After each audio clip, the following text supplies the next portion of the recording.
Hey guys, this is Built Digitally. நான் Gautham. Welcome back to another tutorial video. இந்த வீடியோவில் நம்ம எதை பற்றி பார்க்க போகிறோம் அப்படின்னு பார்த்தீங்கன்னா, எப்படி ஒரு இன்ஃபினிட்டி பேக்ரவுண்ட் க்ரியேட் பண்ணுறது. ஒரு பிளேன் ஆட் பண்ணுவோம், எடிட் மோடுக்குள்ளே போய்டுவோம். மேலே இருக்க கூடிய அந்த செகண்ட் 2 அப்படிங்கிற நம்பர் கிளிக் பண்ணிட்டு எக்ஸ்ட்ரூட் பண்ண போகிறேன். எழுதி எக்ஸ்ட்ரூட் பண்ணிட்டு Z-ஆக்சிஸில் நம்ம எக்ஸ்ட்ரூட் பண்ணோம். அடுத்து நம்ம இந்த எட்ஜஸ் செலக்ட் பண்ண போகிறோம். கண்ட்ரோல் B கொடுத்தோம்னா அதுதான் பெவில். ஒரு பாயிண்ட் உங்களுக்கு பிடிச்ச மாதிரி ஒரு பாயிண்ட் வச்சுக்கோங்க. ஸோ அந்த பாயிண்ட் வர வரைக்கும் வச்சுட்டு கிளிக் பண்ணிக்கோங்க. சப்டிவிஷன் சர்ஃபேஸ் மாடிஃபையர் ஆட் பண்ண போகிறோம். இப்போ பார்த்தீங்கன்னா நம்ம இதோட கலர் கூட மாற்றிக்கலாம். Let's add and material to it.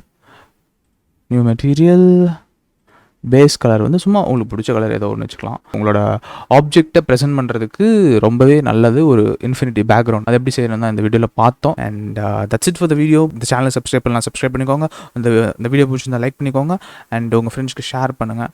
So that's it for the video. I'm out.